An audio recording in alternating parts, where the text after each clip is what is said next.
These mass shootings that we've recently witnessed are really part of an ongoing deep state war against President Trump. Now, in my interpretation of what's happened so far, the El Paso shooting was completely staged. That so-called shooter was recruited by the FBI as part of an effort to stage an event with real violence to kill real people in order to make news headlines. But it's very clear that there were 3 to 4 other professional operators who were the shooters that actually did the killing. And that the person who has been arrested as the shooter is not the shooter at all. In fact, it has already come out, although this part is unconfirmed yet. I'll share it with you anyway. It's in the process of being confirmed. An individual online who claims to be a childhood friend of the so-called shooter has gone public and stated that that guy is autistic, that he's an autistic person who was in special ed classes, and that he could not possibly have written the manifesto that has been attributed to him. Now, what I find interesting about that is that I also analyzed the manifesto and came to the conclusion, as a professional editor and writer, understand, I manage a massive team of writers and editors. That's part of what I do as a publisher of hundreds of websites. I review writing samples from different professional writers of different ages and skill levels and so on. So I'm reviewing writing styles and writing levels constantly. I mean, many times a week, I'm reviewing writing samples, and every day and every evening, I'm approving articles written by our writing team. So I'm in the thick of it. And I read that manifesto, and immediately the thought that came to me was, this couldn't possibly be written by a 21-year-old, because I've seen writing samples of 21-year-olds. And that writing in the manifesto was absolutely the writing style of someone much older. It used a narrative style of a person who's older, probably someone in their 40s, actually, like a generation apart. And it also had a complexity of thought that is from a person who is older than 21 years old. So I even knew before I heard about this autism explanation, which again may or may not be true. We're still looking into that. It's unconfirmed. But if it is confirmed as true, it's certainly consistent with what I had already concluded about this so-called manifesto, which is that the manifesto wasn't written by that individual. Furthermore, the founder of 8chan. Now, 8chan is the online free speech discussion board that has now been shut down. And apparently this manifesto was posted to 8chan right around the time of the shooting. The founder of 8chan went public and said that the individual who was arrested as the shooter did not upload that manifesto. The manifesto was uploaded by someone else. Now, I guess theoretically, it could have been, as a thought experiment, it could have been written by the guy and uploaded by his friend or something. That's technically possible. But the evidence of this being a staged event is really starting to mount up. Combine all that with the fact that this so-called shooter was wearing hearing protection and eye protection, which is what you wear when you're engaged in training exercises using firearms. That's not something that you do when you're on a suicide mission that you don't expect to survive. And according to the manifesto, he did not expect to survive. He thought he would be killed by cops or killed in the shooting, and he did not intend to come out alive. And yet what really happened in the real world is that he immediately surrendered to police and allowed them to arrest him. Why? Obviously because he thought he was part of a training exercise. In fact, he wasn't doing the killing, which is exactly why there has been no video released of, from Walmart. Walmart has video cameras that cover every aisle.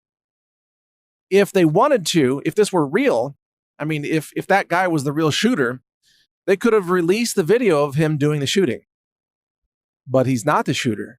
There are probably 3 other shooters who actually did the killing, and that's why they can't release the video, because the video would show multiple shooters. On top of that, we have eyewitnesses, multiple eyewitnesses that say they saw multiple shooters entering the scene. And they describe them as masked so that their identities couldn't be captured on surveillance cameras. They were masked. And in addition to that, there were multiple people arrested, according to El Paso police. And even the mayor of El Paso said there were multiple suspects in custody originally. The media was reporting multiple shooters, and the people the media was interviewing said multiple shooters. But within hours, they changed the narrative to be a lone gunman, even though that so-called lone gunman was wearing training gear, i.e. hearing protection and eye protection, and did not carry more than one magazine for his AK-47 rifle. Not more than one magazine. And the one magazine couldn't possibly have carried out all that shooting because it's only a 30-round mag. You can't kill 22 people and injure another 30 people or so with one 30-round mag for the simple reason that you miss all the time. When people are running, you miss all the time. And when you're running around as the shooter, you miss all the time. This is something that people who aren't tactically trained in firearms, they don't understand how incredibly difficult it is to put rounds on target when you're moving and the target's moving. Now, some of us are actually trained in tactical engagements, and we have some ability to do that. But even us and the people I've trained with over the years, some of whom have been former special forces and military and law enforcement and so on, even everybody has trouble doing that. Your hit ratio goes way down when targets are moving and you're moving. It just goes way down. You can't. It's not like shooting at a rifle range or gun range where the target's just a piece of paper that's totally still and you're totally still and you can rest on a bench. You've got support for your rifle and no one is shooting back at you. No one is screaming. A lot of leftists who don't own guns, they have no idea how hard it is to operate a rifle like that in a mass shooting scenario. It's a very difficult thing, which is why they have to bring in expert operators to do the actual killing. It's also why this 21-year-old couldn't possibly have done the killing. Now, another piece of evidence. In the manifesto, he talks about the barrels of AK-47s overheating. He says he's going to have to wear a special glove, a heat-resistant glove. On his left hand, obviously, that's the support hand that holds the foregrip or the guard, the barrel shroud guard of an AK-47, which is actually a piece of wood on an AK-47, a woodstock version.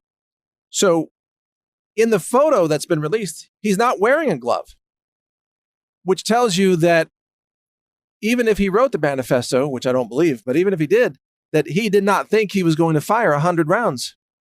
Otherwise, he would have worn the heat-resistant glove because the manifesto talks about the barrel overheating and why you'd have to have a heat-resistant glove in order to hold that foregrip area, on the gun. Now, by the way, I dispute that. I absolutely dispute that. You don't need a heat-resistant glove on an AK-47 to fire 100 rounds. So I don't even know where that's coming from because I've done, all kinds of training with various rifles, AR-15s and so on, and also, AK-style platforms. And yeah, the barrels get hot, but you're not gripping the barrel. You better not be gripping the barrel because the barrel's really hot. But if you have a piece of wood stock there underneath the barrel, that wood stock, you can still hold on to that with your bare hands. So I don't even know what this guy's talking about.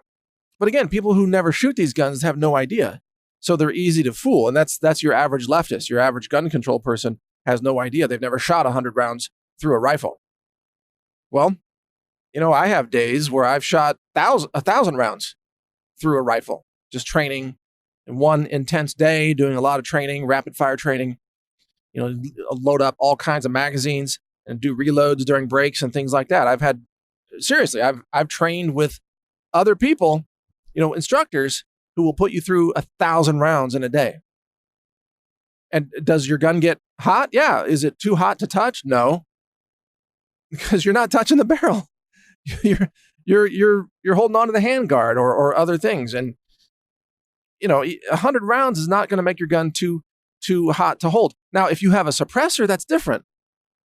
A suppressed firearm, because the gases are suppressed, the suppressor itself gets crazy hot. Even after 20 rounds, it's like smoking hot.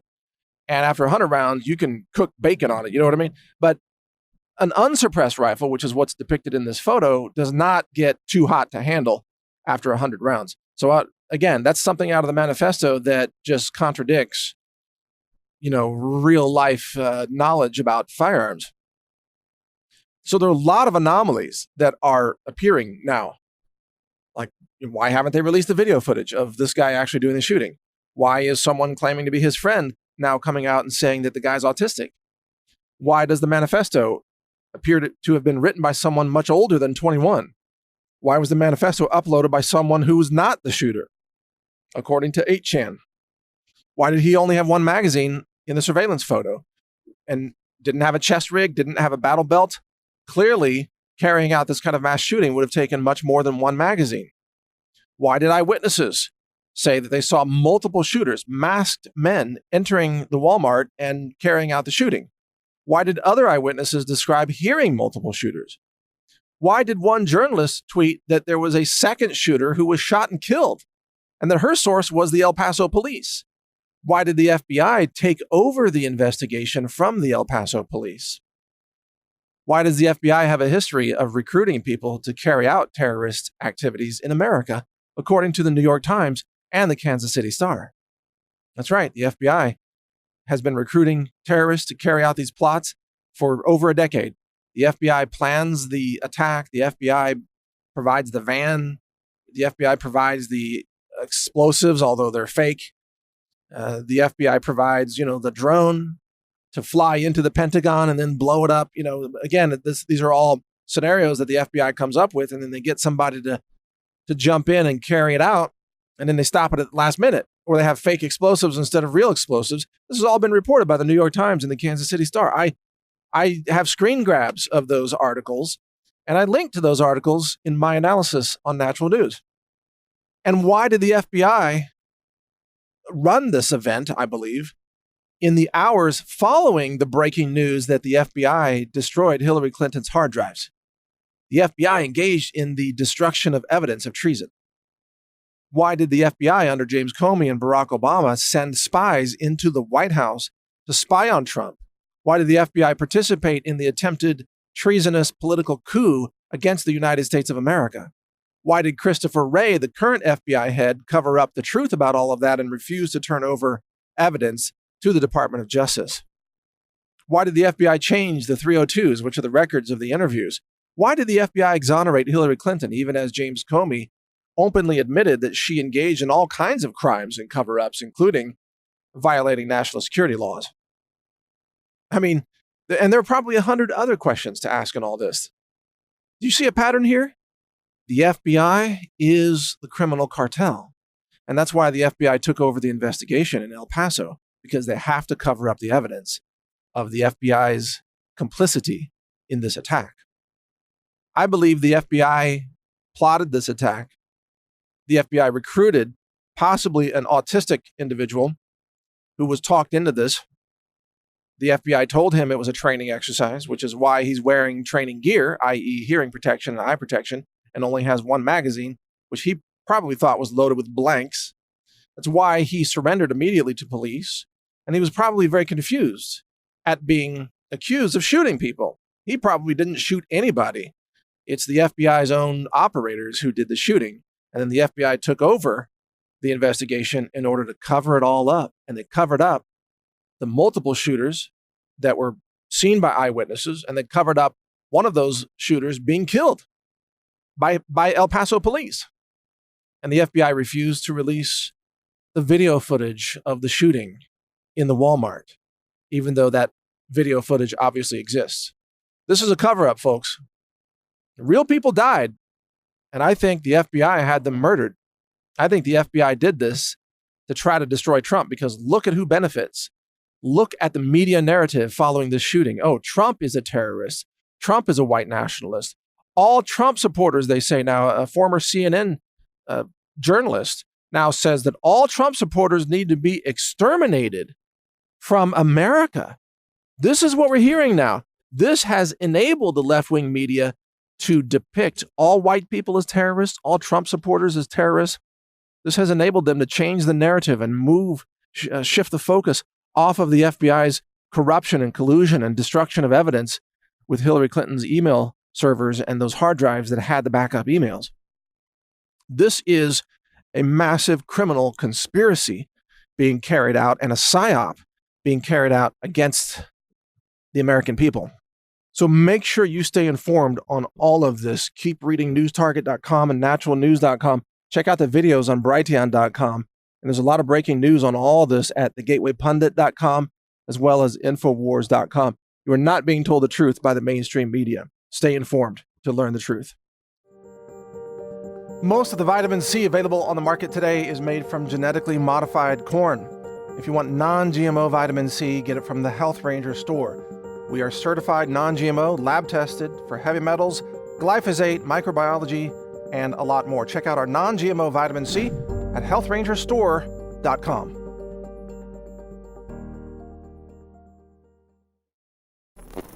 Thank you for watching. If you want to support our mission, visit us at healthrangerstore.com for the world's largest selection of lab-verified superfood and nutritional products for healthy living. It's at healthrangerstore.com.